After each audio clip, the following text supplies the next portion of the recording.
What's crack-a-lackin'? It's your boy Bro Schmo, just in case you did not know. So we're gonna go over basically the news and rumors of today. So this video might be a little shorter compared to the other ones. Kind of wanted to change it up. I didn't want the same format, winners, losers, and all that.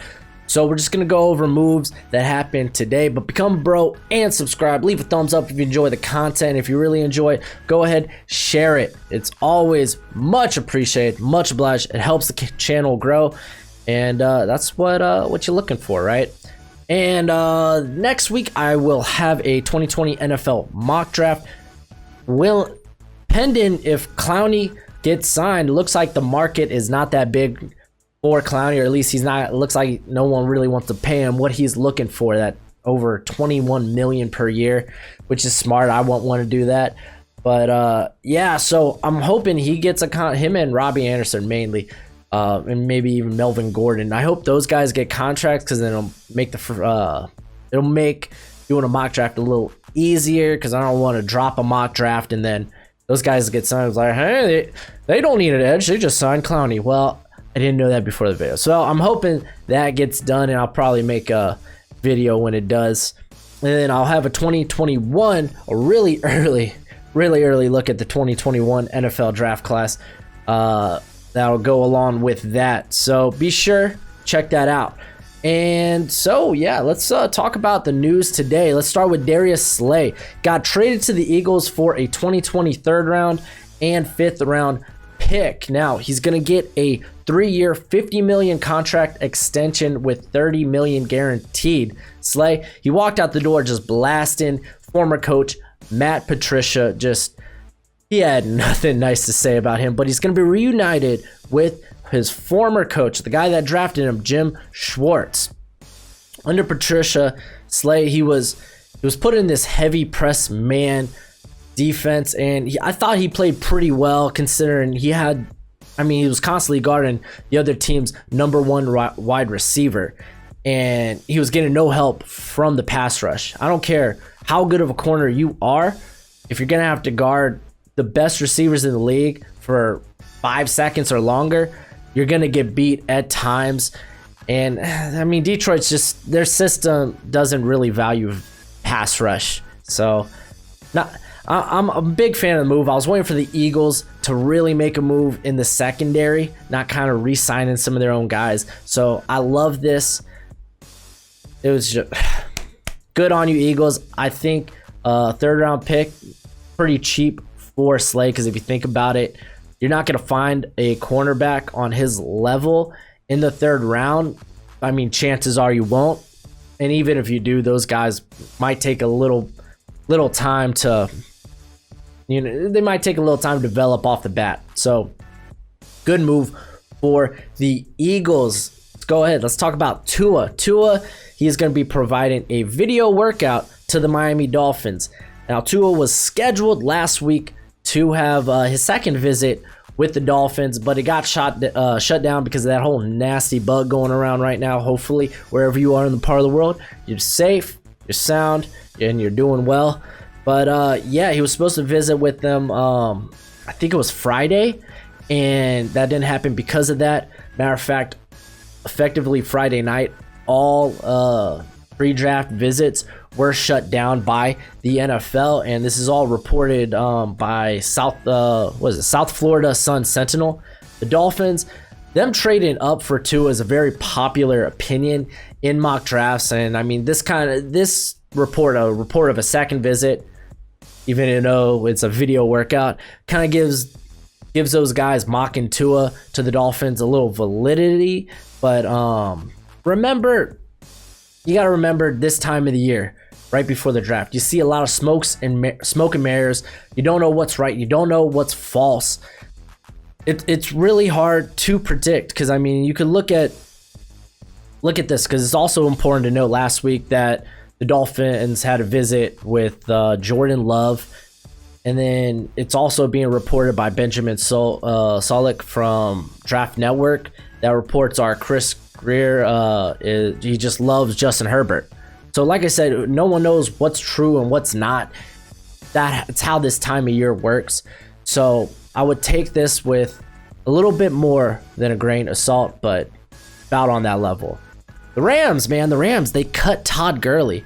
So this move is going to end up saving them from having to pay his bonus, because his bonus would kick in, which would be $10.5 million tomorrow, and that's when it becomes guaranteed. So they cut him for that because they couldn't really find a trade partner for Todd Gurley. They were seeking anywhere between a second to a fifth round pick, but what the trade really hinged on, or at least for the team that would be receiving Gurley, if he was willing to restructure his contract. Doesn't look like it was the case, so they ended up just releasing him. This is going to result in $20 million of dead cap for the Rams. This is why you don't sign running backs to big deals. They handicap you. You won't have enough cap space to basically go after more valuable positions. You see that all around the NFL with Le'Veon Bell and such. So yeah, on top of that, they also released Clay Matthews. He's going to free up $3.75 million cap for them. So potential landing spots for Gurley, we could be talking about the Miami Dolphins because they still have a bit of cap left, or the Tampa Bay Buccaneers, because now that's a really sexy destination with Tom Brady in town. So we could be there, but it's being reported that the Falcons, they're interested. The thing is, they only have a little over $2 million in available cap space. So I don't know how they're going to work a deal with that. But the Buffalo Bills, they might be an interesting player in this because they've been in contract negotiations with Melvin Gordon. So the Bills, they look like interesting suitors. They're looking for a long-term partner in the backfield for Devin Singletary. So I'm thinking those are the four teams I'm thinking might end up landing Gurley. And then we got Clinton Dix, dude, getting signed by the Cowboys. 1 year, $4 million. And I'm really surprised. I thought the market for would be a bit better because he played pretty well last season. But I thought he was going to get like a 3 or 4 year deal somewhere. Ends up not the case. I mean, he's only in 1 year, $4 million. That's only $500,000 more than he got last year with the Bears, which really, really surprises me. And since it's a 1 year deal, I don't think that the safety from Alabama, Xavier McKinney, is now completely out of the mix for the Cowboys with the first pick. He's been a popular pick in most mock drafts for the Cowboys. I think regardless, this pick might end up being defense. They could go receiver, but I think it's going to be defense, whether it's edge, corner, or safety. But interesting. And in our next piece of news here, we got Wisniewski. He signs with the Steelers. Cornelius Lucas, he signs with the Redskins. These are two moves that I like a lot. Let's start with Stefan Wisniewski. He signed with the Steelers, and he's basically going to serve as a replacement for Roman Foster, who retired just a few days ago. Wisniewski, he outplayed Andrew Wiley last season for the Chiefs. He committed no penalties. He allowed only 1 sack and 8 pressures over 404 snaps. Now, details to the contract weren't available, at least as of the time I'm recording this, and it's actually almost midnight, so no details yet, but this is probably the first offseason move that I've liked from the Steelers. You got a quality, trusted veteran journeyman in Stefan here. Really good pickup by the Steelers. And then Cornelius Lucas, he signs a 2-year deal worth $5.3 million. A steal, I think. I don't think he's coming in to play left tackle though. So I think the tackle problem is still a thing. I actually think he's going to come in and replace the current starter at right tackle, Morgan Moses. Now I say this because releasing Moses, it would result in almost $4 million in dead cap, but it would also free up over $4 million in cap space. And then looking at this, Lucas, he played all of his snaps but 2 at right tackle last season. So he's more used to playing on the right side. And over the course of 474 snaps, he allowed 12 pressures, 1 sack, committed no penalties. Comparing that with Moses, who's aging. I think he just turned 30. Check this real quick.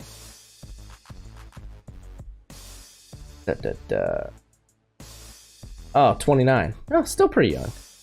I knew he was around there, but comparing that to what Moses did last year, he allowed 37 pressures, 5 sacks, he committed 11 penalties, and that was over the course of 484 snaps. Granted, it's 400 more snaps than Cornelius, but I mean, I don't think there's any close. Lucas definitely outplayed Moses last season. I still think the Redskins, despite the signing, will be in the market for a left tackle, though. So I do expect them maybe to try to trade that second overall pick to acquire more picks, because they don't have a pick in the second round. They don't have a pick till day 3 or till the 3rd round.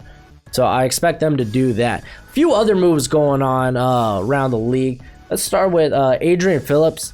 He's going to the Patriots. I like the move. It's a 2-year deal. I think he's a quality safety. Whether it's backup, he's a above average starter. I'm cool with that move. The Giants, they signed Colt McCoy to a backup role. And then the Browns, I like this. They signed cornerback Kevin Johnson as well as defensive tackle Andrew Billings. Both to, I know Johnson's was a small deal. It was only 1 year, right? $6 million, which is about right. And Billings, I don't see Billings up here. Oh. Yeah, but both moves that I really like. The Cardinals, they signed Devondre Campbell, the former Atlanta linebacker. That's whatever. The Broncos, they released Joe Flacco. About time. And the Buccaneers, they're raising ticket prices because of course they would. Tom Brady's in town. He's the moneymaker. People want to pay to see Tom Brady. He's the GOAT. And I hate saying that. I'm a Dolphins fan. But that's it for the video. Go ahead and do the YouTube thing. It's always much appreciated. Much obliged. Unless any news really comes out, like a Clowney sign-in. If there's any big signings or trades, you'll probably see a video. But I'm probably going to take the next 2 days off from making videos and kind of gear up for those mock drafts. Make sure it looks pretty for you guys. But until next time, you be easy, my friends. Later.